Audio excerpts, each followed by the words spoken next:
1, 2, 1, 2, bonjour, et voilà donc on est parti pour notre quatrième épisode des Rois Haricots, pour les quelques maniaques que ça passionne. Donc on va pas recommencer une partie depuis le début.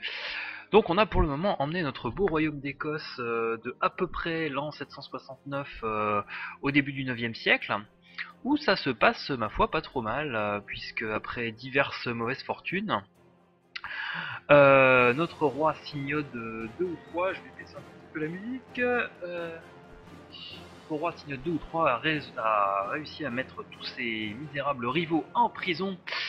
Et voilà, et à faire régner un semblant d'ordre sur le royaume d'Écosse. Alors comme vous pouvez le voir, la partie ne répond pas, le logiciel est très lent, je suis obligé de meubler.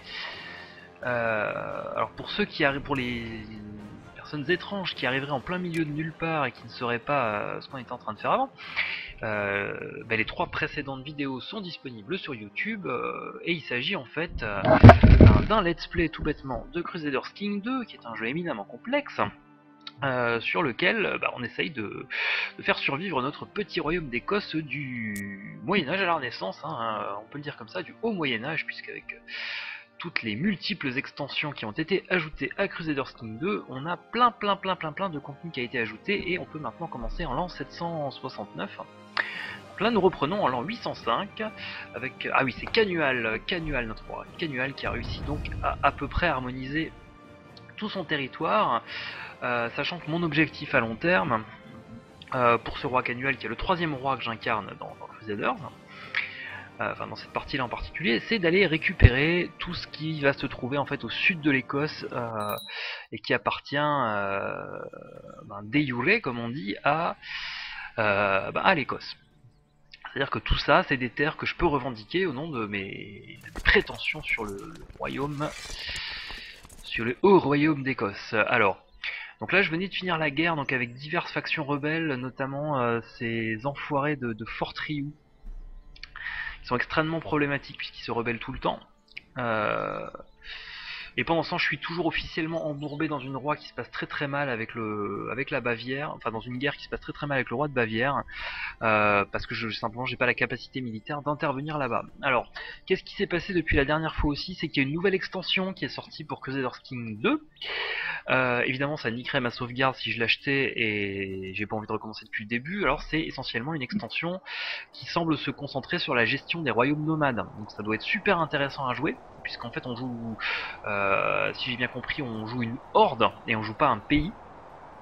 Mais là, on va juste pas faire ça en fait, et on va se rester concentré du coup sur nos Écossais. Donc, il y a plein de décisions du coup que je dois prendre post-guerre. Avec le fameux duché des Orcades que je n'en finis pas de pouvoir créer, mais c'est pas ma priorité, parce que mon prochain objectif, c'est de créer, je pense que je vais essayer de créer une garde rapprochée, c'est-à-dire qu'une armée qui est en permanence disponible, sans que je doive aller chercher mes vassaux.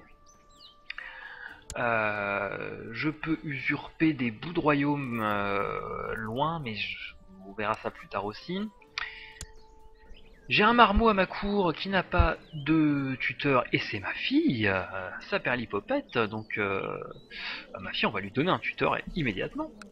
C'est-à-dire que si on ne donne pas de tuteur aux enfants, c'est quand même un tout petit peu un problème, parce qu'en fait simplement voilà, leurs compétences augmentent moins vite et ils héritent pas des traits de leur tuteur, ils héritent que des traits de leurs parents.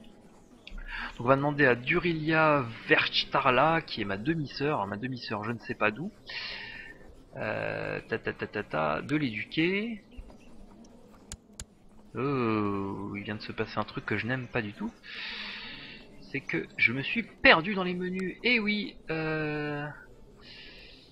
ouh.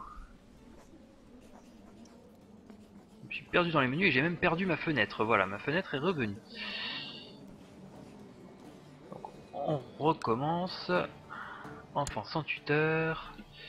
Éduquer un enfant, donc je vais donner ça à ma demi-sœur, ça sera parfait. Ma demi-sœur qui ne m'aime pas, donc qui, par ce truchement, cessera volontiers de comploter contre moi, j'imagine.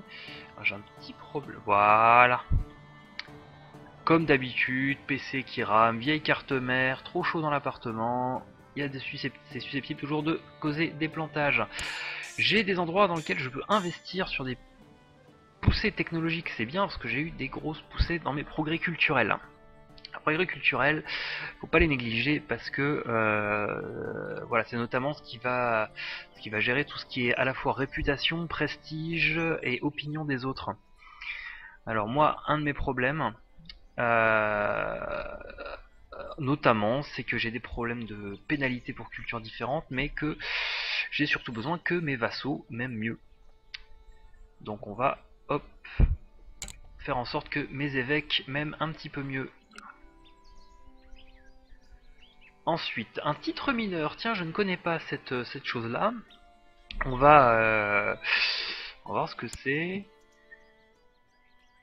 Il y a plein de titres mineurs que je... Ah oui, donc il y en a beaucoup plus qu'avant. Donc avant, on pouvait juste en gros nommer les gens sénéchal ou gardien des signes et tout ça.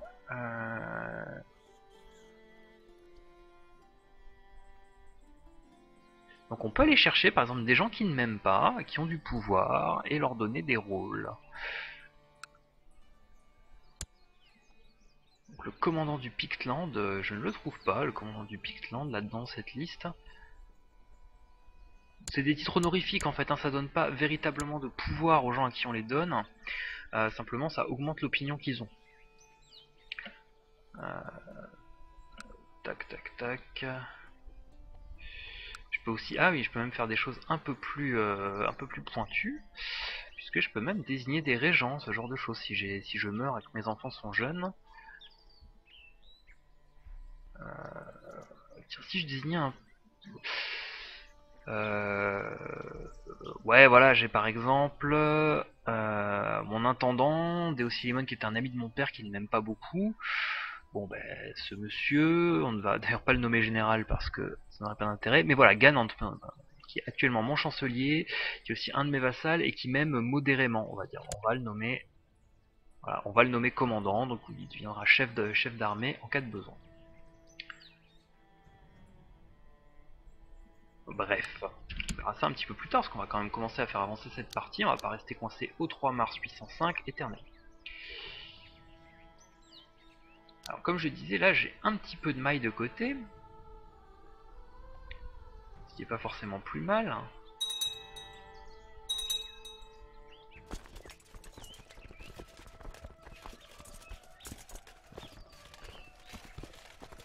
Ah oui, ah, je comprends que je ne retrouve rien par rapport à la dernière partie, c'est que... alors j'ai pas acheté la nouvelle extension, mais il y a quand même une mise à jour de Paradox, du coup il y a des tas de choses...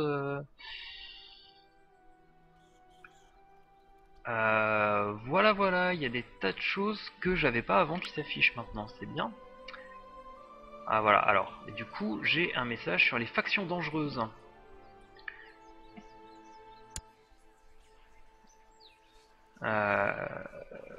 Dont une qui est menée par mon abruti de demi-frère. Donc si vous avez suivi les épisodes précédents, mon demi-frère, il me déteste.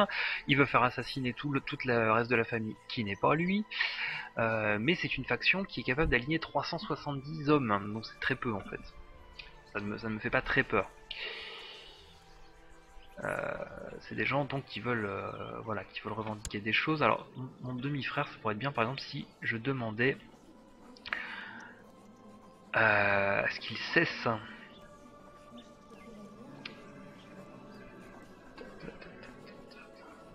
cesse de comploter.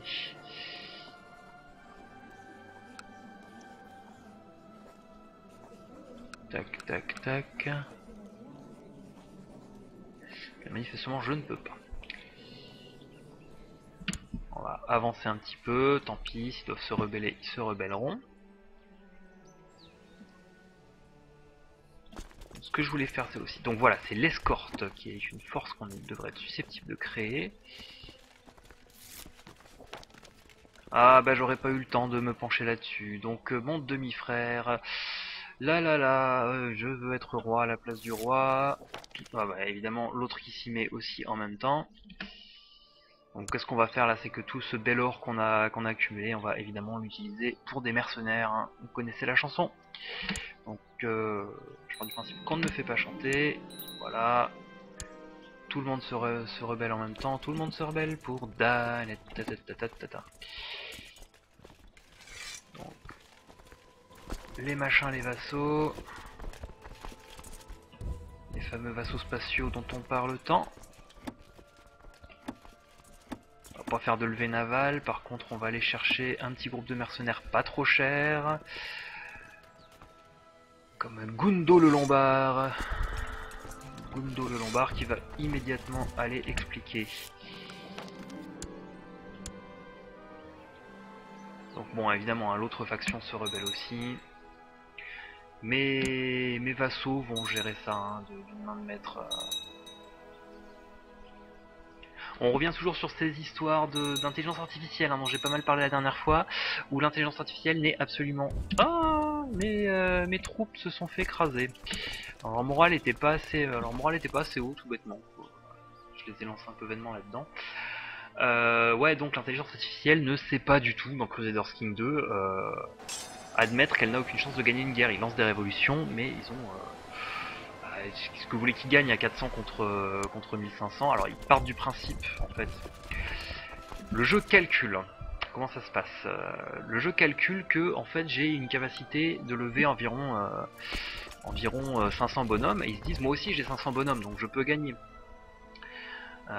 Or, il ne prend pas en compte le fait que je peux très facilement faire appel à des mercenaires, alors que lui ne le peut pas, parce qu'il n'a pas de trésor de guerre. Bon, voilà. Qu'est-ce que vous voulez que je vous dise d'autre? Du coup, ils perdent.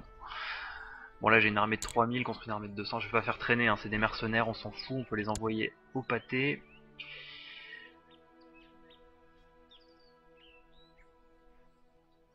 Vous voyez, il faut jamais... Je pensais, en fait, sincèrement, que là, j'avais vraiment calmé les ardeurs de tout le monde. C'est-à-dire que c'est pas le cas. Bon, le roi de Bavière, on va pas l'appeler pour ça. Du coup, j'ai des postes qui sont ouverts, hein, puisque mon chancelier et mon maître espion m'ont trahi. Donc au niveau du... Je commence à être à court de noblesse. Donc on va demander à Guédé, qui est juste un simple courtisan. Hop, je vais l'envoyer à Fort Rioux, améliorer les relations féodales. Et un nouveau maître espion. Donc là, voilà, hein, dans les gens qu'on me propose, j'ai quand même plus grand chose de... j'ai essentiellement des courtisans, parce que la plupart des nobles sont en prison maintenant. La plupart de mes vassaux sont soit en train de régner sur leur territoire, soit en prison. Donc bon, on va pas chipoter, on va mettre le meilleur. Hein. Et je vais l'envoyer étudier la technologie à l'étranger. C'est ce que les espions savent le mieux faire.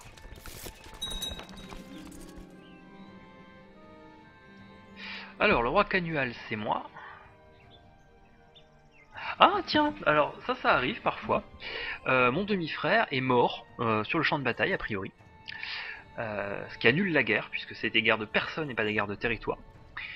Je me retrouve en fait en possession de ces titres, puisque il ne devait pas avoir de descendants, il n'avait qu'une fille, donc ma nièce.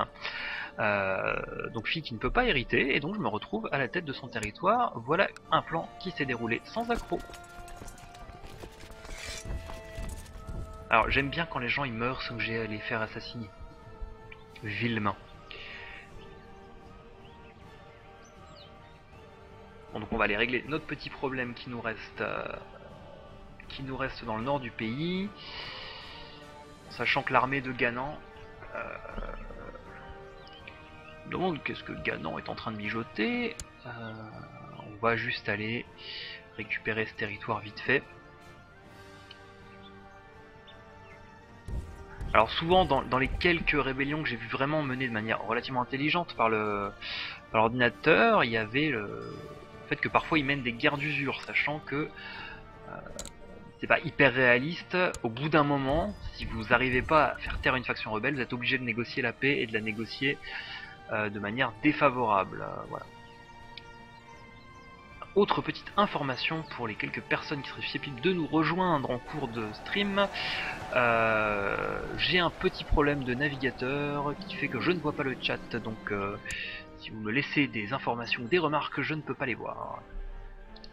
N'hésitez pas à m'envoyer une lettre par courrier postal à laquelle je répondrai par un pigeon voyageur ou un coursier. Donc bon bah... Ouais, c'est une guerre très facile. Alors, une prisonnière qui se plaint de sa cellule. Elle me demande de la clémence, donc je peux soit lui dire de rester dans son état, soit lui accorder une sorte de liberté un peu moins surveillée, soit carrément la jeter aux oubliettes. Ce qui a pour effet, en fait, en général, on ne réentend plus parler de la personne. Je ne sais pas exactement. Alors oui, c'est quelqu'un qui n'a de revendication sur rien, qui vient de la chefferie de Galloway, qui... aucun problème, on va dire qu'on fait preuve de clémence. On va laisser cette personne un petit peu tranquille. On fera la tournée des prisons après. C'est un bon moment de se remettre après la guerre, c'est-à-dire de revendre les prisonniers dont on n'a pas besoin. Voilà, on va finir la guerre assez rapidement.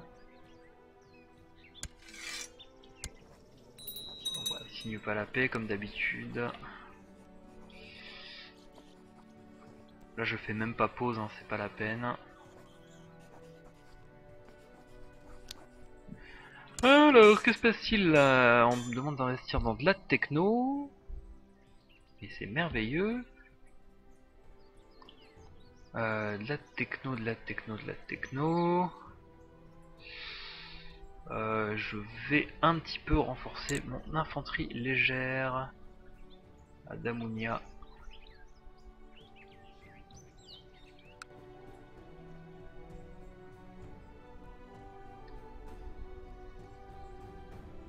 Voilà, j'aimerais bien en fait que cette guerre se termine et qu'il n'y en ait pas forcément d'autres derrière, pour pouvoir en fait, avant de décéder et avant d'avoir d'autres problèmes de succession,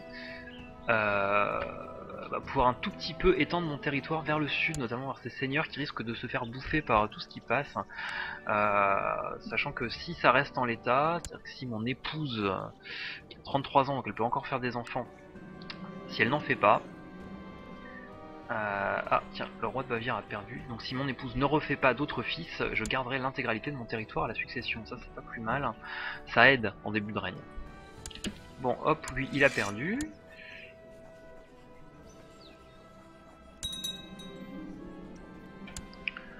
Donc voilà, je suis de nouveau en paix. Ça a été vite hein, ce coup-ci. On va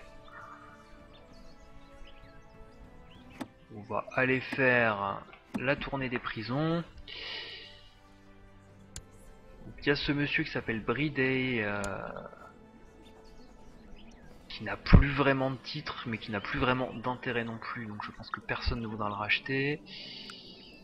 Pour 10 pièces d'or, je vais pas libérer un comploteur pour 10 pièces d'or.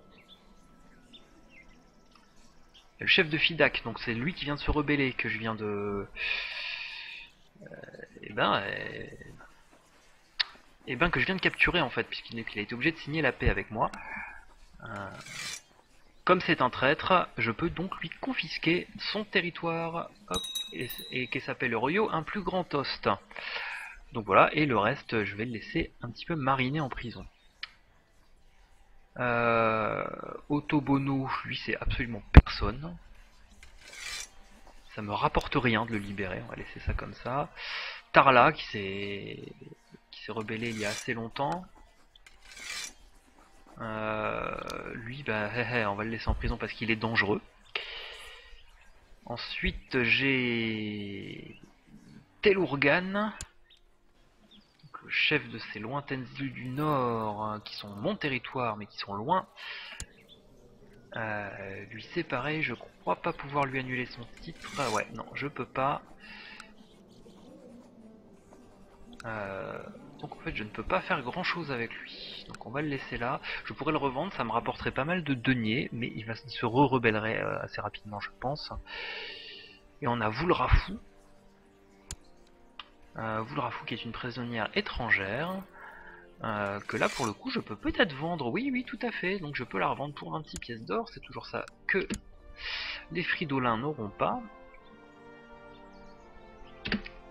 Et ce qui me fait penser que je n'ai pas démissionné mes Voilà, donc là je vais démissionner mes mercenaires, qu'ils arrêtent de me coûter des sous. Me revoilà à peu près, je pense que je serai bientôt à l'équilibre financier. Mon petit...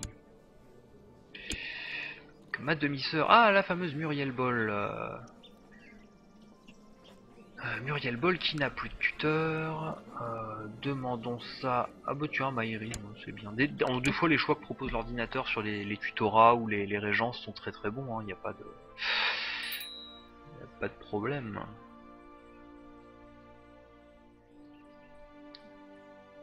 Donc d'autres factions. C'est le fameux Telurg dont on a vu qu'il complotait. Ouais, Telurg qui va essayer de se faire le Pictland.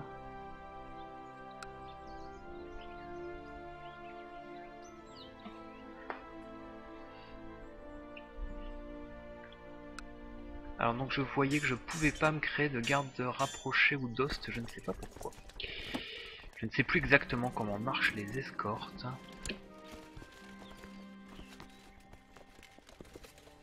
Donc Otobono, on a vu que c'était personne lui, donc on va le laisser tranquille.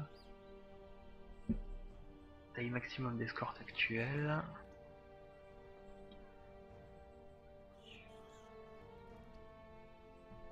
Eh bien oui, parce que je n'ai pas encore de taille maximum d'escorte.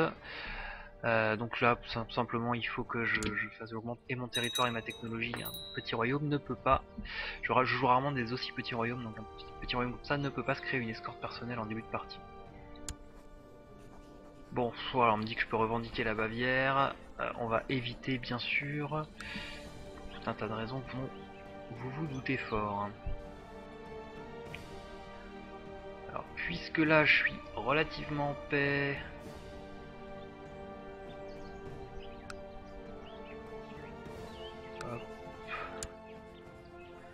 Je pourrais aller récupérer un petit bout de territoire.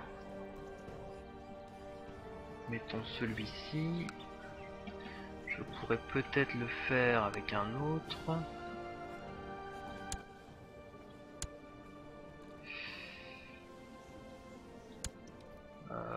Oulala, oui c'est compliqué. Il y a des gens qui ont des royaumes qui sont dont les vassalages sont très éclatés. Moi je pense essayer de rester sur une extension de territoire simple, c'est-à-dire d'aller chercher quelque chose auquel j'ai droit. Et de faire ça un petit peu dans les règles de l'art, quoi. C'est-à-dire un petit territoire qui est à côté de nous, qui est pas éclaté en 15 000, qui a pas d'alliance particulière. Donc ça va se jouer en fait entre le Galloway et l'Aéron. Je pense qu'on va commencer par l'Aéron parce que lui il m'énerve avec son chapeau. Donc, le chef Ringu.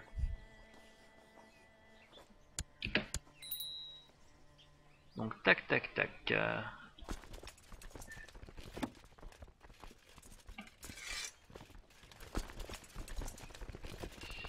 Donc les habituels levées de troupes. Je suis un petit peu obligé de procéder avec des mercenaires. Qui risquent de perdre la première bataille pour des raisons toutes cons de morale comme tout à l'heure, mais ça devrait aller. Puis voilà, donc l'ordi est pas toujours idiot, il est quand même très fréquent qu'il renonce à une bataille quand il est en lourde infériorité numérique. Ah, ma femme est enceinte, bah, j'en parlais tout à l'heure, ça risque de poser des soucis. Comment va-t-on faire? Que va-t-il se passer? Quelle sera la succession? Vous le saurez peut-être dans les prochaines minutes et dans 9 mois si mon calendrier est exact, et notamment plus exact que la méthode Ogino pratiquée par le bon roi Canual.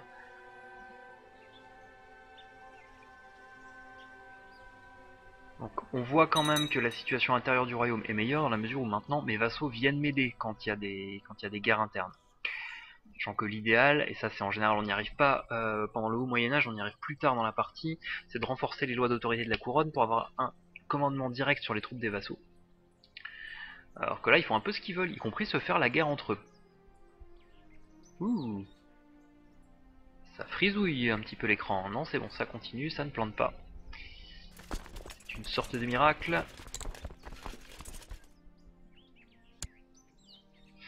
Donc encore une fois, hein, là c'est du mercenaire, je peux les sacrifier.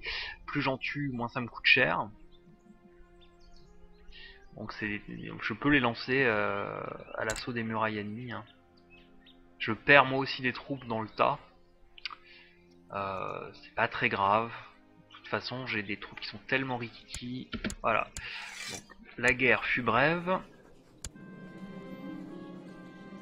Donc le roi, alors le chef Rigueneux de Huéron, il continue à régner sur son territoire.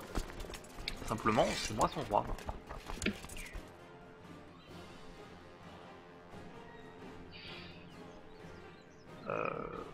Donc voilà, là je vais me calmer un peu sur les augmentations.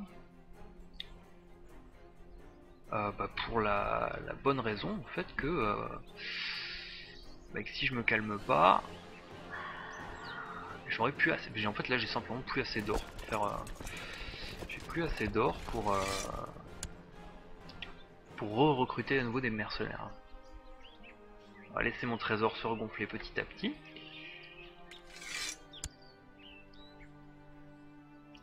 Et puis à la limite disons passer sur un temps de paix. Ah, Deosilimon est décédé. Alors lui, je me le traînais depuis le début de la partie. C'est un de mes courtisans les plus fameux. Donc il va falloir le remplacer. Bon bah après, j'ai des gens qui sont relativement compétents en intendance. 12, c'est pas dégueulasse. Hop, donc on va choisir ce monsieur. C'était aussi le tuteur de Sarah. On va pas toujours donner à Durelia quand même.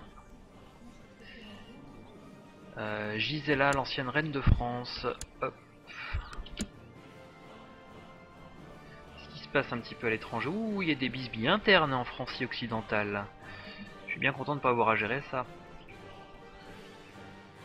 Donc, le royaume d'Italie se porte bien. Bon bah les Omeyyades, les imperturbables Omeyyades de début de partie, impeccable. Les Abbassides, bon bah voilà, ils règnent sur toute la... Oui, ils sont vraiment étendus très loin, ils sont aux portes de l'Inde. Alors... Ganan, donc lui il a de fortes revendications. On va juste le laisser pourrir dans sa cellule. C'est pas hyper clément, mais c'est comme ça. Hyper Clément, le héros de tous les Cléments. Alors, évidemment, voilà, rien n'est jamais aussi beau que quand on a un deuxième fils et que c'est la panique. Voilà, je tamponne toute la sueur qui est sur mon front. On me propose Yestan comme prénom, mais je vais l'appeler Division, parce que c'est lui qui risque de diviser mon royaume. Tous ceux qui ont lu Freakonomics savent parfaitement que vous pouvez appeler vos enfants winner et loser sans que ça influe particulièrement sur leur destin. Simplement, les fils de loser ont plus de chances de s'appeler loser parce que inconsciemment, les prénoms subissent des cycles de pourrissement. Enfin bref, je ne vais pas vous réexpliquer ça. Pourquoi tous les Kevin s'appellent Kevin, je ne parle pas des Bretons, mais tout ça vous pouvez retrouver dans l'excellent livre sur la théorie économique qui s'appelle Freakonomics.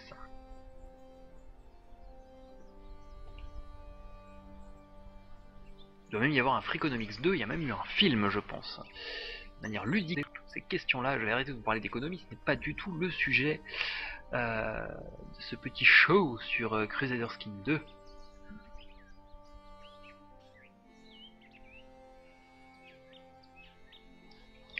On m'informe aussi que par le truchement de je ne sais quel problème, je vais évidemment perdre des titres lors de la succession, puisqu'ils voilà, maintenant ils vont être divisés entre mes deux fils.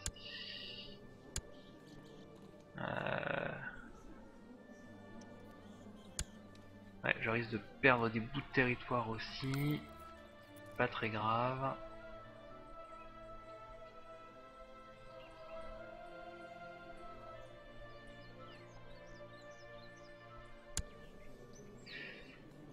Là j'ai pas mal d'or, ça peut être le moment de commencer à recréer des bâtiments. Voilà, parce que contrairement à ce que j'avais en début de règne où j'étais quand même relativement prospère, j'avais mon ancienne capitale à Fib.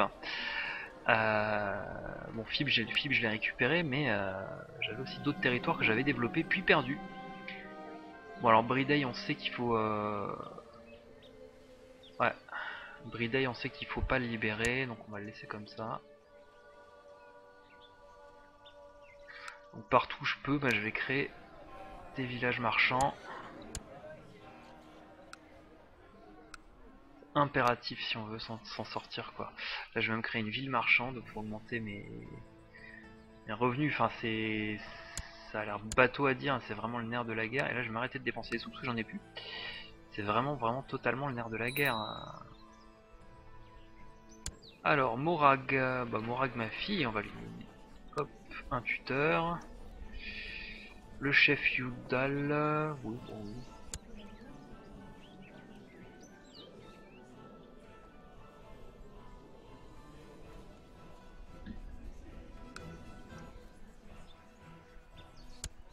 Alors le chef Karourost, lui il va se rebeller au bout d'un moment. Donc je vais lui donner des trucs. Hein. Un titre honorifique quelconque. Enfin, pas régent, hein, faut pas déconner.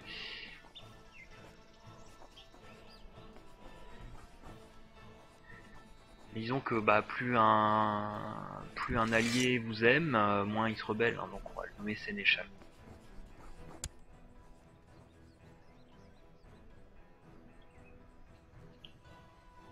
De toute façon lui il va avoir d'autres problèmes à gérer puisque lui aussi il doit être en succession.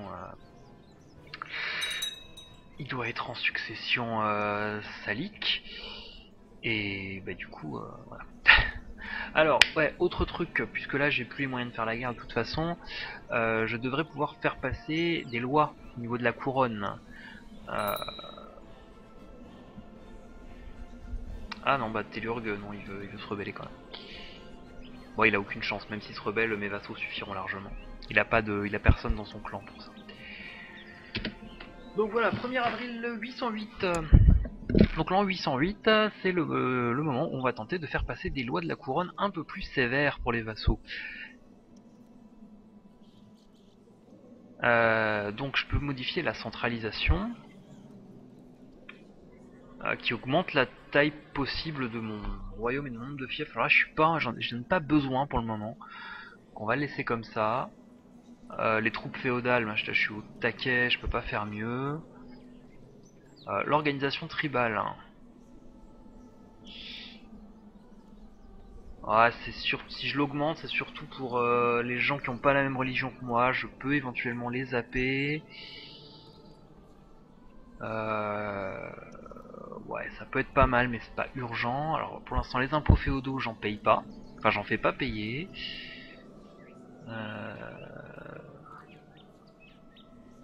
Ça pourrait être bien. Parce qu'on a vu que voilà, j'ai besoin d'or.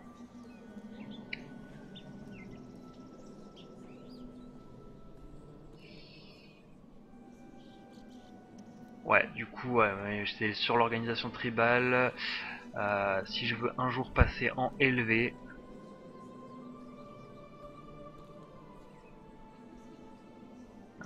ça va me coûter un peu en popularité, mais là, vu qu'on est à un moment où j'ai plus vraiment de rivaux, on va le tenter. Ouais. On va modifier l'organisation tribale. Mais pour ça, évidemment, il faut que j'ai suffisamment de mes vassaux qui se déclarent favorables. C'est bon, j'en ai suffisamment. Donc on est parti en organisation tribale moyenne. Ça veut dire qu'ils vont moins aimer ce qui va se passer. Je vais sûrement avoir des requêtes pour simplement qu'on me dise bah non, c'était mieux comme c'était avant et tout. Voilà, voilà, je suis un employé de bureau, on m'a bougé mon crayon, tout ça. Mais pour le moment, c'est plutôt bien. Les gens de Fortriou m'aiment bien, ça c'est chouette.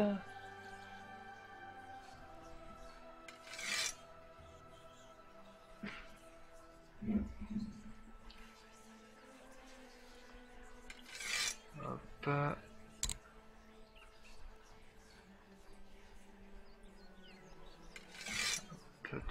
Je redonne des missions à mes gens qui font rien de particulier.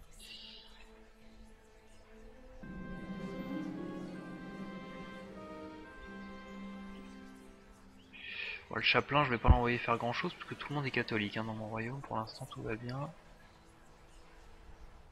Par contre, lui, je vais l'envoyer fabriquer des revendications. Et si on se souvient bien, on voulait des revendications là-dessus. Alors, une caravane marchande venue de loin se présente à ma forteresse. Venue de loin, enfin. Ils veulent un abri pour la nuit. Oh bah oui, on peut les laisser entrer, hein. S'il y en a pour 2, il y en a pour 3. Donc, événement aléatoire, le gros marchand s'assoit, se régale de mes récits de voyage. Non, c'est le contraire, c'est moi qui me régale de ses récits de voyage. Il mange trop, il parle trop. On va pas l'embêter, mais... Bon aussi, ça fait du bien une petite soirée comme ça.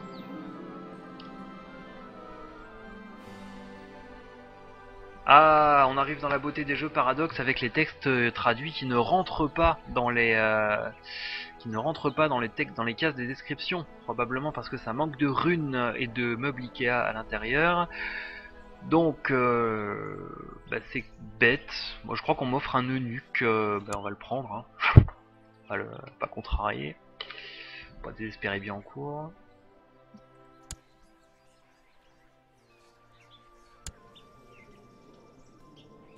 Ah, le chef rigueneux qui complote contre moi.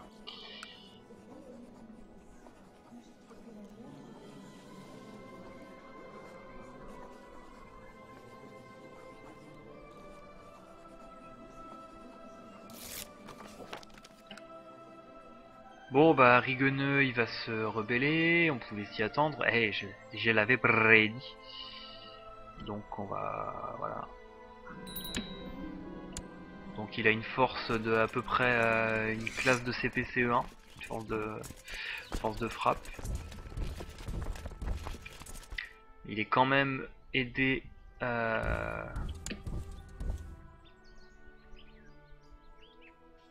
Hop, il est quand même aidé par une armée annexe, quelqu'un qui doit être son vassal je pense. Mais ça va, c'est pas vraiment une attaque qui est sérieusement sérieuse.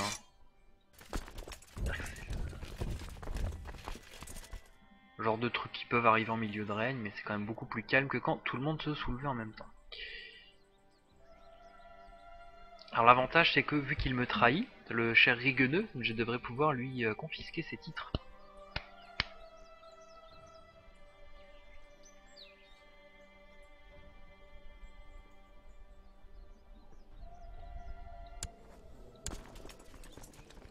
Donc on va faire appel au vassaux.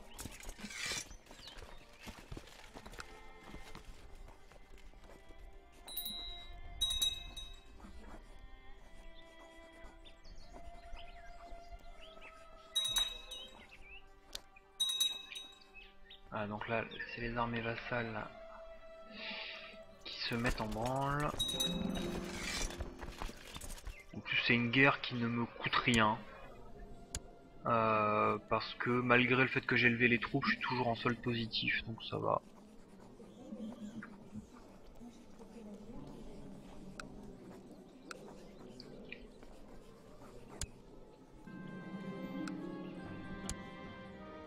J'ai même des renforts.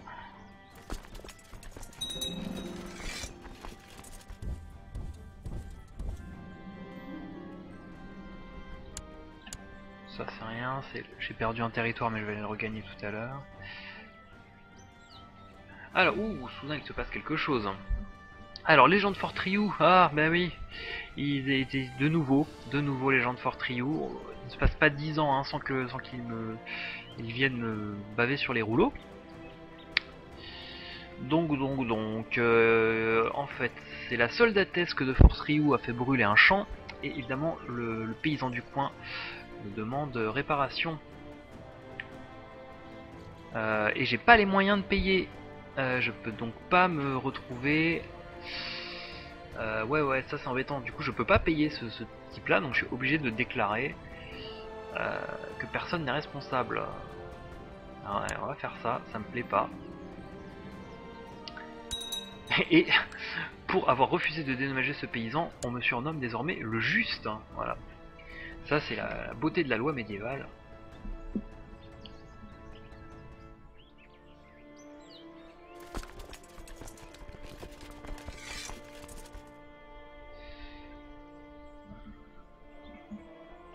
Je finis d'écraser mon adversaire sur son territoire, ça devrait aller assez vite. Les évêchés étant farcis de beaucoup de troupes, mais ne tenant pas longtemps le siège. Ils sont durs à prendre d'assaut. Du moins les évêchés d'Écosse du début de partie sont durs à prendre d'assaut, mais avec un peu de patience, ça passe.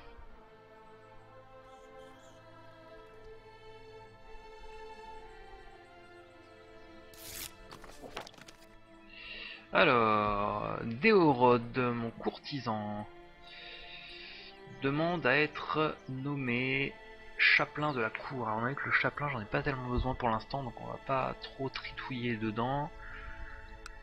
Surtout pour remplacer un noble par un roturier. Alors je sais que c'est terriblement peu démocratique, mais le roturier a moins de chances de soulever une armée, quoi.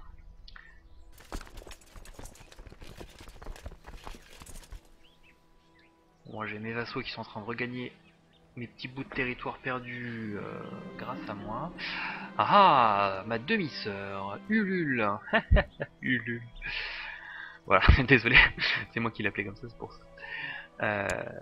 Si elle a des enfants, promis, je les appellerai. Si j'ai le choix de nommer ses enfants, je les appellerai Kickstarter et Kiss Kiss Bank Bank.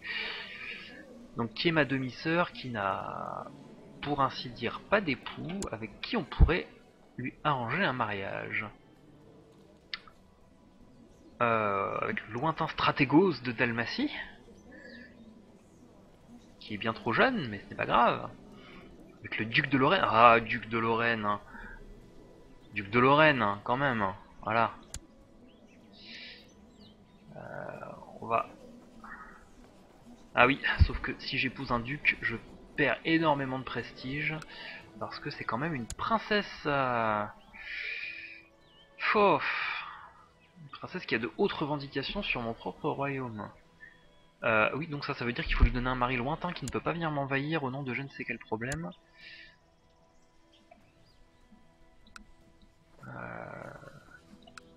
On va arranger des fiançailles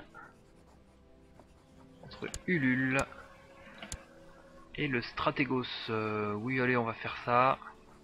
Elle perd aussi, elle perd du prestige, mais elle va le perdre loin.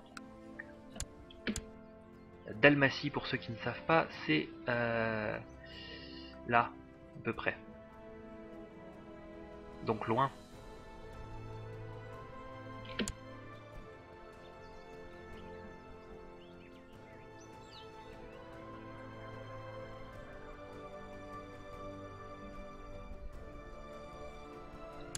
Alors, je sais qu'il y a plus délicat pour se débarrasser de prétendants que de dire ma bonne amie, ce serait bien si vous alliez épouser quelqu'un de fort loin. Eh bien voilà. Je sais que voilà, on ne règne pas sans casser des œufs et en même temps, on n'est pas obligé d'accepter. Ah, que se passe-t-il? Ah, donc mon petit rebelle accepte de se rendre sans attendre la fin de la catastrophe. C'est pas souvent qu'ils font ça, donc on va accepter. Rigneux est évidemment emprisonné. Je vais bien sûr, une fois qu'il est emprisonné, lui confisquer son titre.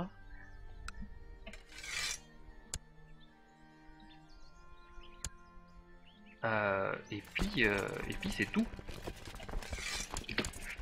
Petite rébellion, bah en final se termine par quand même une augmentation de mon territoire directement géré, une diminution du territoire directement géré par mes vassaux, ce qui est jamais un mal.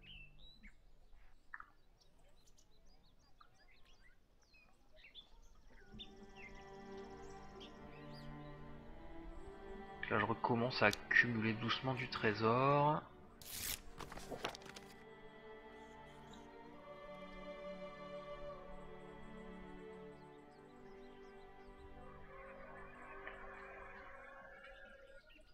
Donc ma prochaine cible, je mets cible avec un certain nombre de guillemets, c'est donc ce royaume de Galloway, hein, sur lequel j'ai des prétentions directes.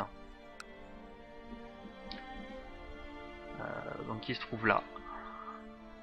On commencera à s'approcher de quelque chose où je peux me défendre contre les invasions du sud, s'il y en a. Et a priori, il devrait pas manquer d'y en avoir à terme.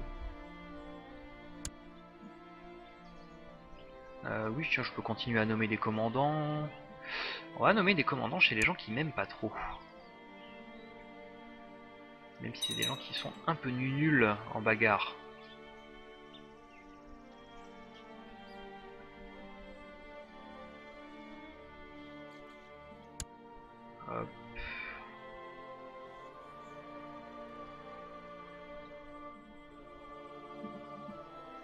évidemment, on arrive au stade de la partie où il y a beaucoup de gens qui m'aiment bien, donc je peux nommer voilà, des aumôniers. Qu'est-ce que j'ai encore, des vassaux un petit peu rouspéteurs? Non, après on tape directement dans les courtisans, puis mon maître espion. Voilà, ce genre de choses.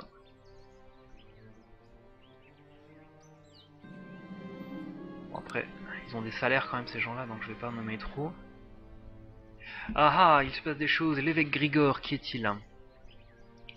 Qui est mon chapelain de la cour, hein, dont on m'a déjà signalé qu'il était quand même peut-être un petit peu un filou et un incompétent, ce que je sais. Mais qu'est-ce que vous voulez que j'y fasse? Donc il s'est ridiculisé, il a ridiculisé l'église et donc son roi par la même occasion. L'évêque Grigor étant quelqu'un qui n'a pas tellement de pouvoir, on peut lui demander de payer.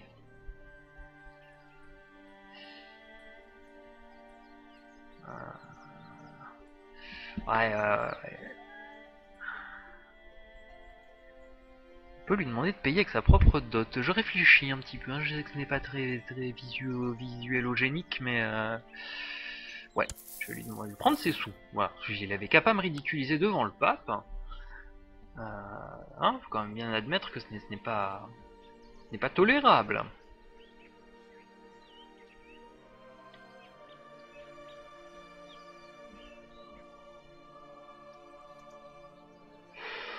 Bon, j'ai suffisamment pas de problème en vue pour attaquer Galloway.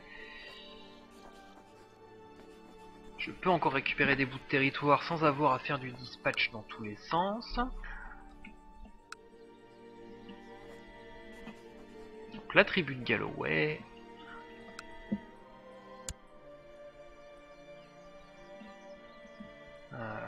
Hop. On l'attaque.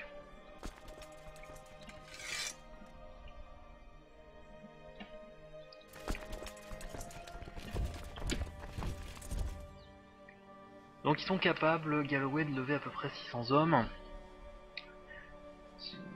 Peut-être un tout petit peu rude, mais ça devrait aller.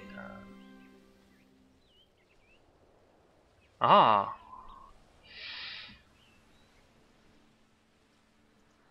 Ah, j'ai des aventuriers qui se jettent qui interviennent dans la bagarre contre moi. Alors, souvent, les aventuriers, ils se rangent aux côtés de l'armée, de votre armée, mais ça peut arriver effectivement qu'il y a un événement contraire. Bon, en général, c'est des groupes minuscules, hein, les aventuriers, donc c'est pas trop grave.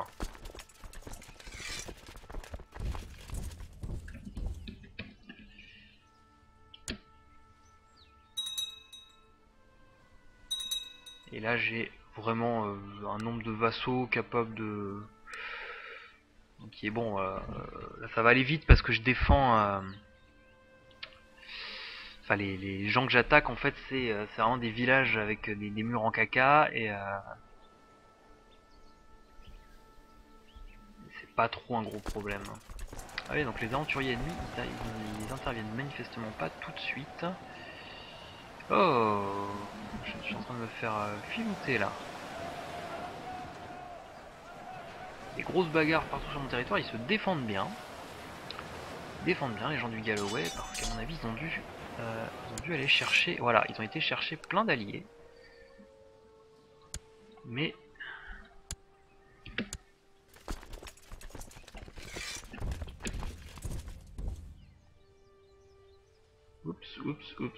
Oups. Et là, ça se passe pas bien. Donc... Ah, donc petit retournement de situation, ils ont été chercher plein d'alliés dans leurs tribus respectives.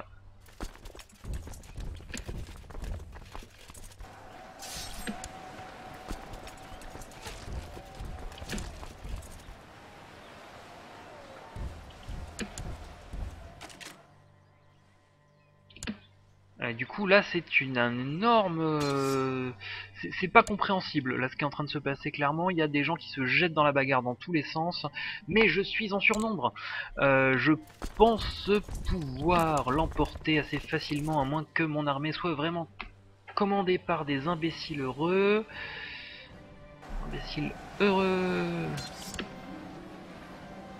Ah, Muriel Boll. Muriel Boll qui n'est actuellement, je crois, fiancée à personne. Oulala, ça manque de... Oulala, ça manque de roi et tout ça ici, hein.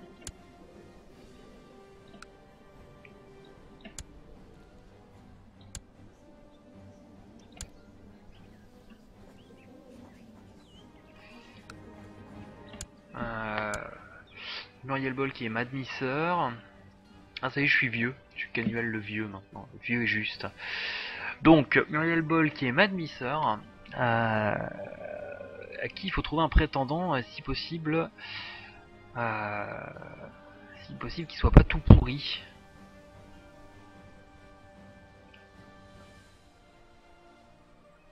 Donc si je lui trouve un chef par exemple. Alors, sachant aussi que elle a de fortes revendications sur mon territoire. Que donc, cette personne qui a de fortes revendications sur mon territoire et qui est ma demi-sœur, si possible, il faut pas qu'elle fasse des enfants trop tôt, parce que ça va me faire de la guerre civile. Donc si on demandait au prince de Bavière, qui est encore un enfant, qui surtout habite loin, ce qui va me l'envoyer Muriel Boll, qui va me l'envoyer à l'étranger, ça nous enlèverait une toute petite épine du pied. Donc on va proposer cette fiançaille, dire qu'on va en rester là. Donc la Bavière accepte, c'est très avantageux pour eux. Et pendant ce temps, je perds lamentablement ma guerre contre les tribus étrangères. C'est une humiliation, c'est une véritable humiliation. Donc je vais faire ce que je fais d'habitude. Dans des cas comme ça, je vais utiliser mon prestige pour lever une armée tribale. C'était vraiment pas prévu, je pensais pas qu'ils allaient rameuter autant de... Autant à dire ça. Ah, toute la famille deviennent tous majeurs en même temps. À un moment donné, c'est ce qui se passe. C'est comme ça maintenant. Donc Sarah, qui est ma fille, elle aussi, va falloir lui trouver un époux. Si possible, là, il va falloir... Si bon, on va essayer de se trouver une bonne alliance. Donc on va les ranger, hop. On va les ranger par titre. Par exemple, si on l'a fiancé au roi d'Italie, ou au prince de Francie, voilà, le prince de Francie qui a aucune raison de refuser. Ça fait de l'alliance costaud, quoi. Bon alors, pendant ce temps, pour rappel, je me suis fait humilier sur le champ de bataille par des gens qui défendent leur territoire avec 140 personnes. Hein. Ça peut arriver, on appelle ça une guerre à l'italienne, puisque l'Italie, historiquement, est un pays qui perd les guerres civiles. Voilà, ils arrivent à perdre, ils font une guerre civile, ils sont envahis par quelqu'un d'autre. C'est la bellezza dell'Italia.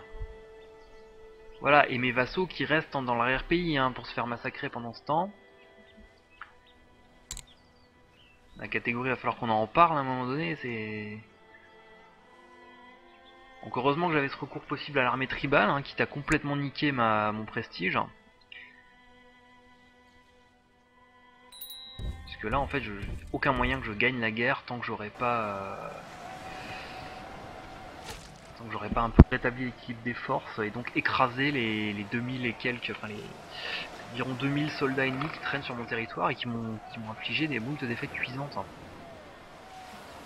Là ça devrait être bon parce que j'ai quand même donc cette capacité à lever 2500 personnes en utilisant tout mon prestige. Bon bah ça se traduit par forcément gros avantages sur le terrain, même si waouh, même si c'est laborieux quoi. Là 1200 contre 200 ils gagnent pas. Tiens, les cornemuses il faut pas se battre avec hein. Je veux dire on peut troquer contre une épée de temps en temps.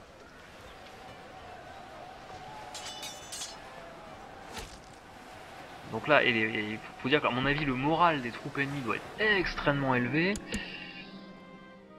Bon, j'ai quand même réussi à capturer une notabilité ennemie.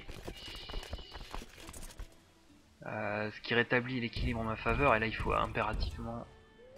impérativement que j'arrive à écraser ce qui leur reste parce que c'est un pas glorieux hein, ce qui est ici en train de se passer dans cette guerre. Donc voilà, c'est bon, ils ont un moral qui est beaucoup trop bas pour arriver à s'en sortir.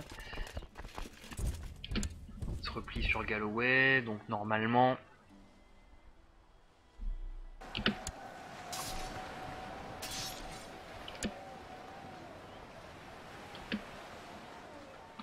Voilà, normalement je commence à pouvoir reprendre le dessus, mais alors dis donc, c'était...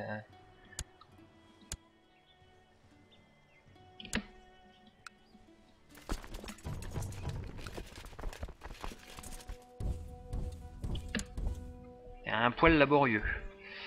Donc là je pense ça y est, hein, qu'ils ont plus de force, en état de se battre.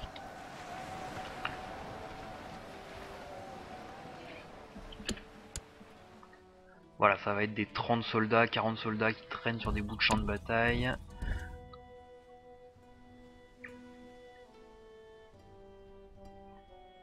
Bon alors une des quand même beautés de ce jeu, c'est que ça peut arriver d'avoir une énorme supériorité tactique et numérique et de perdre quand même si on prend pas suffisamment en compte les facteurs type traversage de rivière, le fait qu'il y ait des bons généraux en face, que les ennemis aient des alliés. Là j'ai un peu péché par naïveté en pensant qu'il n'y aurait pas de soutien, à Galloway.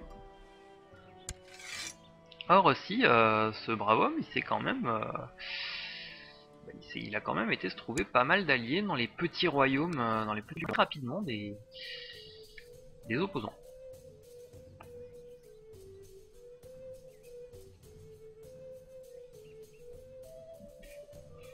Qui semble continuer à vouloir d'ailleurs faire débarquer des troupes.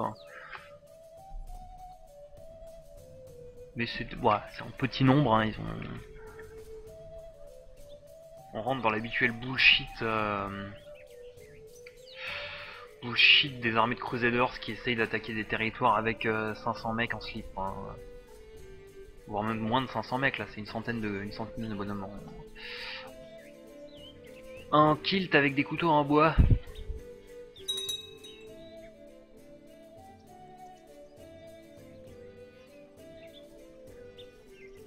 Bon, vous noterez aussi qu'une fois que cette guerre sera gagnée, ça m'ouvre de manière non négligeable les portes de toutes les routes maritimes qui mènent à l'Irlande. Y compris des routes qu'on peut traverser sans bateau. C'est bien. Voilà. Bon donc voilà, là on offre la paix, ils sont obligés d'accepter. C'était donc hyper laborieux comme guerre, j'ai perdu tout ce que j'aimais. Pas tout ce que j'aimais, mais j'ai perdu, voilà, déjà mes troupes en état de se battre, qui sont réduites à pas grand chose. J'ai perdu mon prestige en faisant appel à l'armée écossaise, enfin à l'armée tribale. Ça, le prestige, ça sert quand même à plein de trucs. Voilà, ça sert, voilà, là vous avez la liste un petit peu de tout ce à quoi ça sert.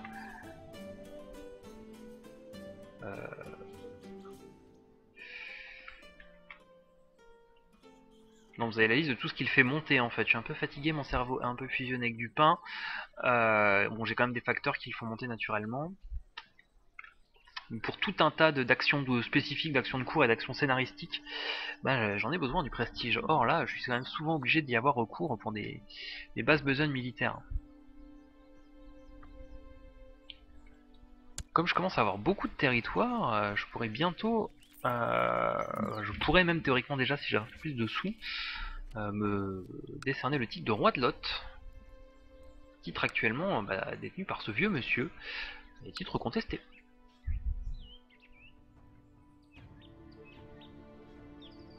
Alors ah oui, là j'avais oublié cette histoire d'aventurier qui va arriver. Pour arriver le 2 novembre. Commandant d'Osnabrück, je sais pas quoi là. Ah, je me suis jamais pris de trucs d'aventurier comme ça. On va voir ce que ça donne. On va laisser arriver novembre. Et puis, ce sera la surprise. J'espère qu'il va pas débarquer brutalement sur mon territoire avec une armée de 10 000 hommes parce que je ne sais pas ce que je ferai en fait. Oh, Tarla, mon fils, n'a plus de tuteur. Tarla, mon fils, on va le confier à un gars qui s'en occupera bien. Muriel Boll, elle est fiancée, n'est-ce pas?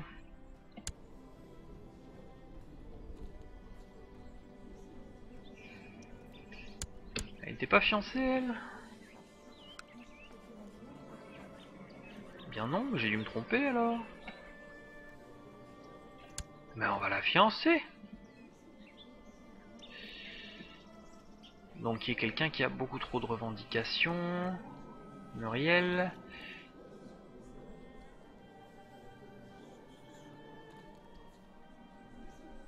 Tous ces gens sont tellement jeunes.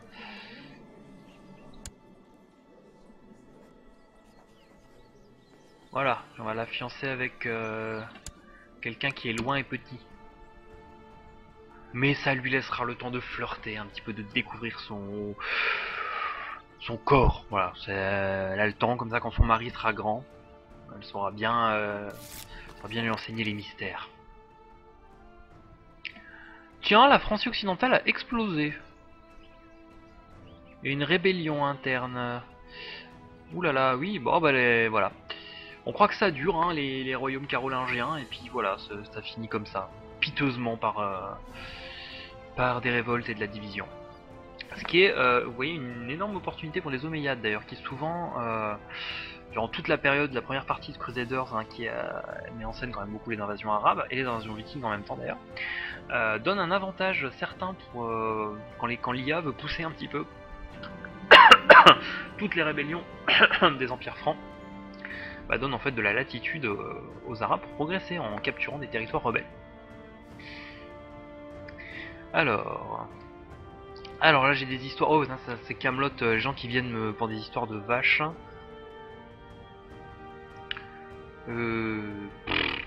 Dédommageons le fermier, j'ai pas pu dédommager le précédent.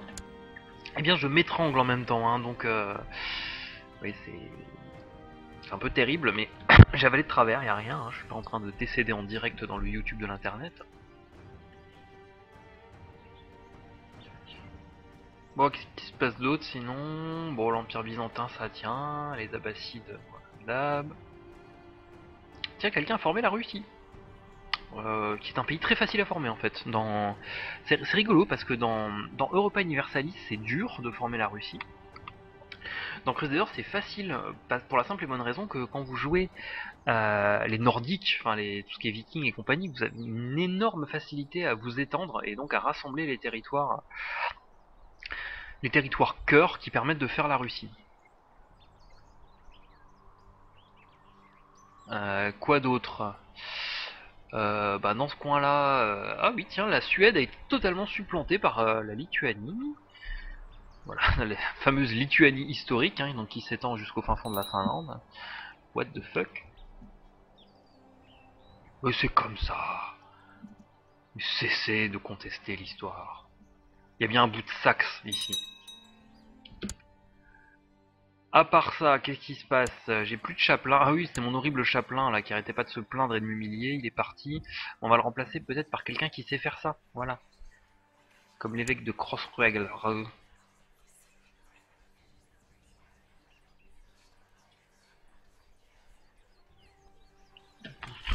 On va l'envoyer chercher je sais pas quoi, de la ferveur, non?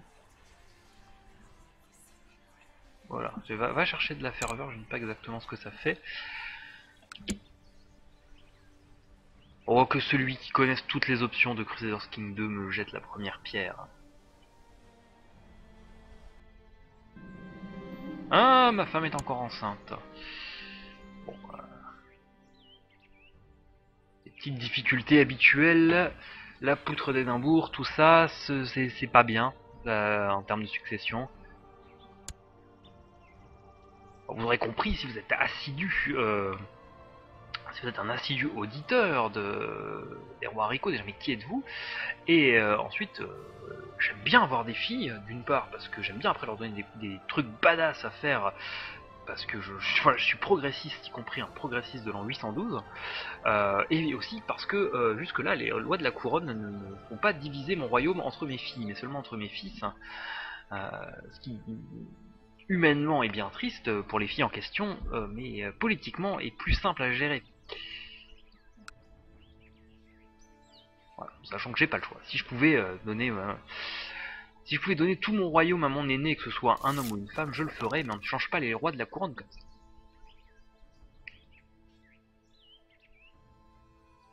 Soudain, mon espion récupère de la technologie à qui mieux. Voilà qui n'est pas pour me déplaire. Hein.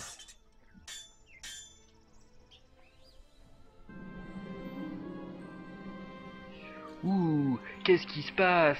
Mon intendant, il fait des choses qui ne me plaisent pas. Il a répandu des rumeurs diffamatoires. Mon intendant, c'est qui? Bon, il m'aime bien en plus. Bah, c'est un abruti celui-là, je l'ai dit. Alors peut-être c'est un menteur pathologique, je ne sais pas. Donc je vais garder ces informations pour moi. Si un jour il me chie dans les bottes en public, par exemple, eh bien je le zigouillerai, comme on disait il y a fort longtemps. On n'utilise plus assez ce mot zigouiller.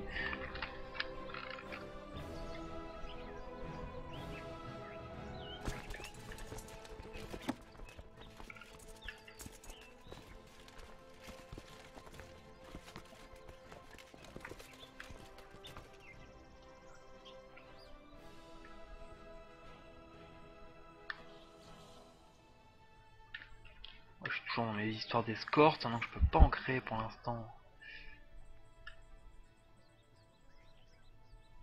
Pour des histoires de technologie.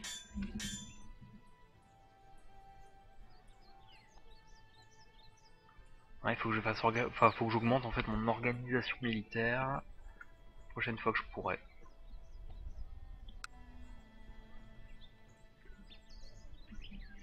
On arrive dans un moment calme, hein, parce que je veux pas me relancer dans une débâcle comme la précédente. Là, je mets un peu des sous de côté pour pouvoir créer ces fameux titres de noblesse qu'on me vend depuis le début. Donc il faut que j'ai un peu plus d'argent. Plus de titres de noblesse dit plus de choses à distribuer, plus de prestige, plus de pouvoir sur les vassaux.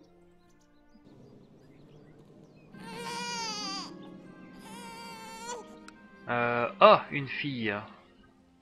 Une fille, donc Hélène. Comme elle ne redivisera pas mon royaume, on va l'appeler Hope. Oh, mais je suis un poète. Voilà, c'est ça. Je suis le poète lauréat d'Écosse. Comment ça se passe en dessous? C'est toujours la rébellion, c'est la panique, c'est la pagaille. Mais les Omeyyades restent très très calmes, puisque... Ah tiens, ils s'étendent vers le sud. Chose que ne font pas systématiquement les empires arabo-musulmans dans la partie. J'ai déjà vu des très beaux royaumes se développer et régner sur le Maghreb pour quasiment toute la partie. Ah, des zélotes qui débarquent de partout, c'est bien. Les zélotes... zigzag entre les azous.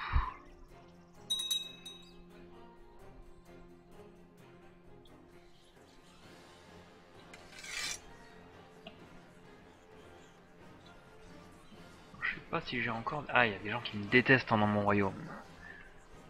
Chef de Nouancia. Pour qu'il me déteste un peu moins, je le nomme Chanson.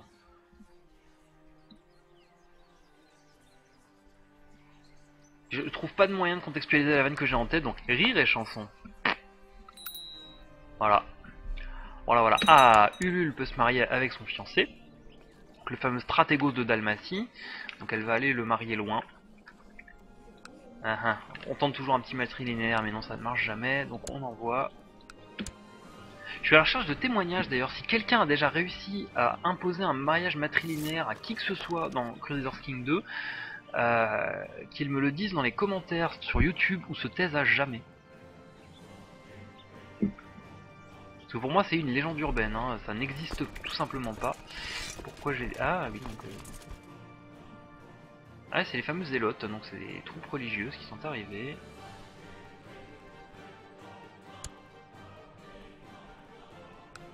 Ça a toujours ça de prix, et je pense qu'en plus les zélotes, hein, faut pas les payer, c'est juste des fanatiques. Tout y va bene, tout y quanti. J'arrive pas à les sélectionner par contre ces abrutis, voilà.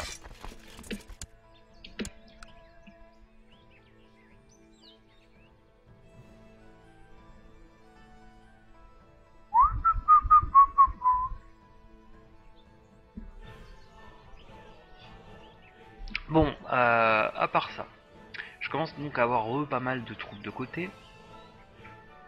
Un roi qui rajeunit pas, donc si je veux encore étendre mon territoire, il faut que je me dépêche.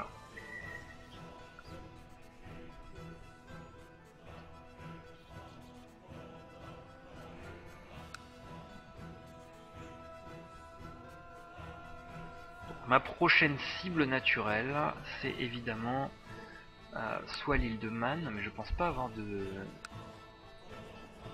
Ah, j'ai une revendication sur l'île de Man.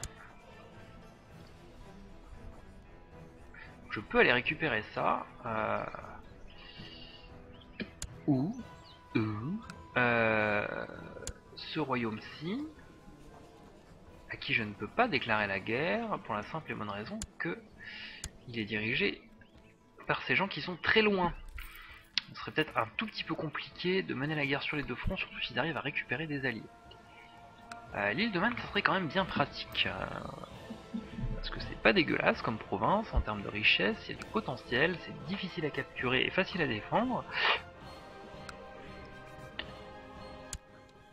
Il y a le fameux roi de Lot aussi que je peux probablement attaquer. Je peux revendiquer Lancaster pour tout un tas de gens bizarres de mon territoire. On va éviter, parce que faire la guerre pour les autres c'est jamais hyper giga cool. Je pense qu'il y a aussi la Northumbrie que je peux attaquer, mais c'est pareil, je peux les attaquer pour d'autres gens de ma cour. Donc toujours un peu délicat de faire ça. C'est des titres en général, quand vous faites ça, ça reste pas très longtemps dans votre... ça reste pas très longtemps dans vos possessions, quoi. Un peu la même chose à mon avis pour les Irlandais. Alors eux j'ai carrément pas de motif pour les attaquer. Hein. Donc la meilleure solution c'est encore eux, l'île de Man. Mais je vais pas les attaquer tout de suite, je vais attendre d'avoir bien récupéré vraiment l'ensemble de mes troupes.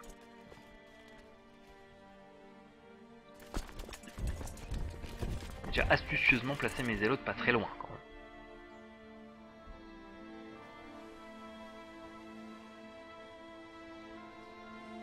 Oh, excusez-moi, le bail. Est-ce que je vérifie un truc dans le timer? Ça fait un peu plus d'une heure qu'on joue. On s'arrêtera dans pas très longtemps. Peut-être après cette bataille de Man d'ailleurs.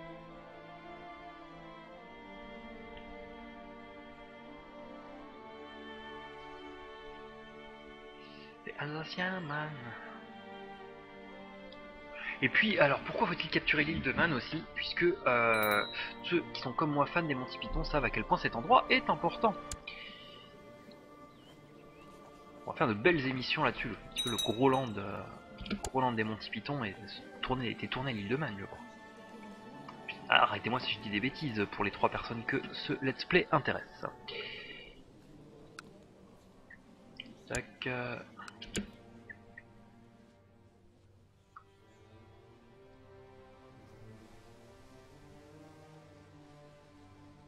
Donc là on commence à réavoir un solde assez intéressant en termes de finances. On est parti, on va attaquer l'île de Man. Souhaitez-moi bonne chance.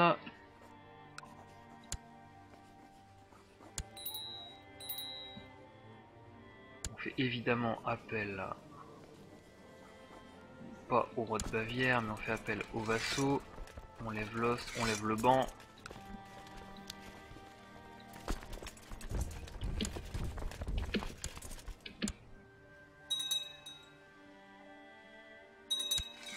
Alors bon, là j'ai du bol. Alors, que se passe-t-il? Ah, mais c'est encore des gens qui font brûler les champs des fermiers du coin. C'est un peu embêtant. Alors, c'est où? À Nouancia. Bah, je vais payer là. Pour le coup, là, je vais payer. J'ai pas besoin d'une révolte paysanne derrière. Et ça me donne un petit bonus d'intendance, c'est jamais mal. C'est plutôt, voilà, c'est pipou. Bon, là, il a encore réussi à rameuter suffisamment d'alliés. Sauf que là, il aura du mal à les acheminer à l'île d'Avan, sauf s'il a beaucoup de bateaux, mais je pense pas que ce soit le cas.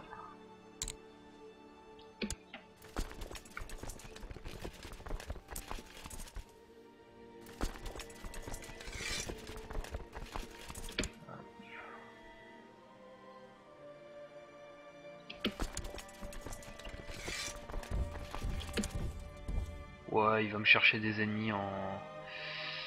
Il est parti me chercher des alliés loin. Donc, il y a des Irlandais pour le défendre. Pas... Ça m'inquiète pas, on va dire.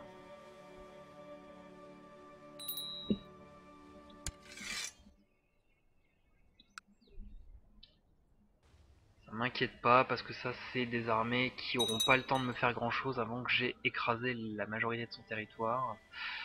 Je pense que mes vassaux devraient arriver à gérer 2-3 trucs.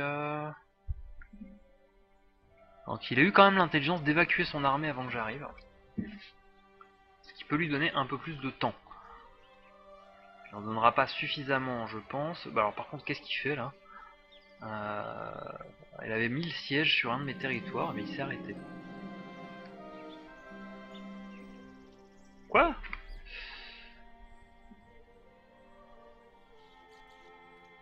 Ah, les zélotes, il fallait que je les utilise pour pour combattre des infidèles, j'imagine. Voilà, ce que je n'ai pas fait. Bon, c'est pas grave, je le saurai pour une prochaine fois. Étant dans une guerre d'agression et non pas dans une guerre défensive, je rappelle que là, du coup, il faut pas que ça dure trop parce que mes vassaux n'aiment pas ça. Ça ne durera pas trop. Je devrais aller.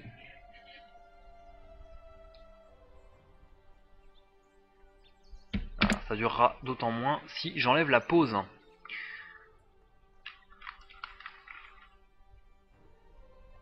Bon, c'est sûr qu'en termes d'action et de spectaculaire, c'est pas Sonic Boom, hein. Sonic Fire and Ice. La guerre est moins buggée aussi. Voilà.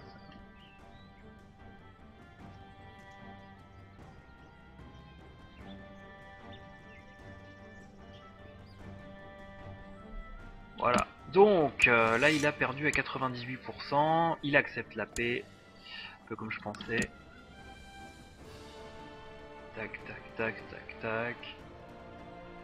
Je devrais capturer logiquement le territoire. J'usurpe la chefferie puisque c'était pour ça que j'étais en guerre. Donc lui forcément il est plus personne. Le pauvre Sande aille truc. Puisque bah voilà, j'ai réussi, je lui ai volé son titre. Bah voilà, c'est pas ultra spectaculaire hein, comme fin de conflit. Il a simplement reconnu sa défaite. Hein. Il n'y a pas eu de bataille. C'était une guerre sans bataille. Juste simplement mis le siège devant un de ses territoires. Et puis bah constaté que il a constaté que j'étais en supériorité numérique, qu'il pouvait pas gagner. Et puis voilà, ça s'est arrêté. Ah, ma fille Sinuode. Alors, pour rappel, j'ai de nombreuses filles qui arrivent toutes progressivement à l'âge du mariage. Ma fille Sinuode, avec qui il va falloir trouver à qui il va falloir trouver un prétendant. Donc, sachant qu'on a vu un certain nombre de fois qu'il y avait un petit peu des soucis de qualité de mariage potentiel dans les îles anglo-normands, enfin dans les îles anglaises, donc c'est un petit peu un souci. Et je dois aller faire marier mes filles un petit peu loin.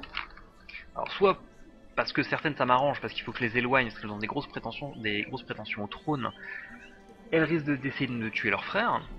Soit simplement pour pas faire des mésalliances internes pourries. Donc là, qui est-ce qu'on pourrait trouver? Il y a aussi un problème de génération qui fait que toutes les têtes couronnées sont très jeunes, hein.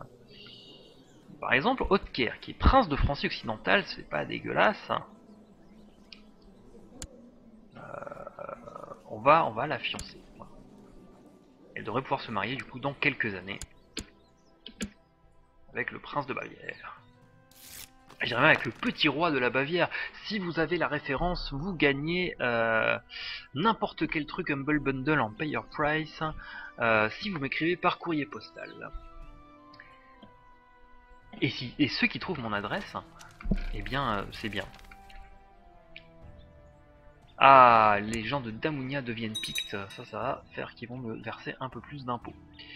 Parce que, petit précis d'économie, quand on se sent appartenir à une communauté collective, on consent à l'impôt plus facilement. Bon, donc, si on résume un petit peu tout ce qui s'est passé aujourd'hui, on va s'arrêter là tranquillement. Hein. J'ai des petites commissions à faire et tout ça, donc puis là je commence à avoir chaud, mon ordinateur aussi. On a bien avancé. Si on résume un petit peu tout ce qui s'est passé aujourd'hui, donc quasiment toutes mes filles sont arrivées à l'âge adulte, les filles du bon roi Canuel, et ont contracté des alliances diverses pour quand même des beaux mariages, et plus tard, j'aurai des petits enfants qui seront rois d'à peu près la moitié de l'Europe. Je suis un peu l'équivalent masculin de Victoria au 9e siècle, je suis le roi Mac Victorio. Voilà.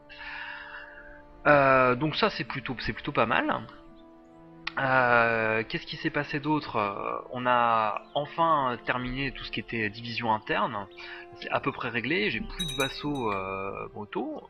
J'ai obtenu un deuxième fils pour mon roi Canuel, ce qui ne va pas aller sans poser de difficultés à l'avenir, puisque à ma mort, en fait, mon royaume va éclater en deux. Enfin, du coup, ce que je gère directement va éclater en deux. Qu'est-ce qui s'est passé d'autre? Et enfin, on a continué notre extension vers le sud, ce qui fait qu'aujourd'hui, la situation actuelle, elle est quand même plutôt favorable aux Pictes, aux Écossais, puisque donc je suis en paix avec l'Irlande. Ils n'ont pas de revendications chez moi, j'ai pas de revendications chez eux. Je peux pousser assez facilement des revendications dans ce coin-là, et ces territoires-là sont maintenant très morcelés. La Mercie, qui est le dernier territoire puissant d'Angleterre, ne s'intéresse pas à moi. Les Omeyyades qui s'étendent vers le sud, ils sont trop loin, les Abbassides sont encore plus loin, et les puissances européennes, soit elles sont occupées dans leur propre choucroute comme les Bavarois, les Italiens, etc. On commence à être trop loin. Soit ils sont en train d'exploser en des milliards de cités-états. Donc ils sont pas prêts de tourner leur regard vers moi. Il s'avère que dans cette partie, les Vikings utilisent leur super pouvoir de 9e siècle en fait pour se bouffer entre eux, et c'est un énorme état lituanien qui est en train d'émerger. Il y a peu de chances que je les vois débarquer directement, il y a peu de chances qu'ils m'attaquent, mais je suis pas à l'abri de ça. Qu'est-ce qui me reste donc en possibilité d'évolution dans mon royaume écossais? Donc j'aimerais continuer à pousser vers le sud, en usurpant les titres de roi de Lot et probablement de roi de Mercie un peu plus tard, et continuer à m'étendre vers le nord. Donc je pense que c'est ce qu'on essaiera de faire la prochaine fois, en créant des titres, en s'amusant un petit peu avec les sous-menus bizarres qu'on n'utilise pas souvent, et puis pourquoi pas en essayant de créer des petites factions, des intrigues, ce genre de choses. Donc je vous souhaite, je vous dis à bientôt, et je remercie les quelques personnes qui s'intéressent à ce let's play. Alors il n'y en a pas beaucoup, c'est assez pointu quand même du let's play Crusader Kings 2, surtout que je suis pas connu, je cherche pas particulièrement à me faire connaître dans le let's play, mais je sais qu'il y a quelques personnes qui sont quand même relativement fidèles à ça, et ça me fait toujours plaisir d'avoir ces quelques auditeurs qui se connectent et qui se déconnectent au fur et à mesure. Alors là le chat ne marchait pas aujourd'hui, donc je ne sais pas si vous avez causé, mais voilà, je vous laisse tranquille, on se voit à la prochaine fois donc pour l'épisode 5 des rois haricots. On sauvegarde et on retourne au bureau.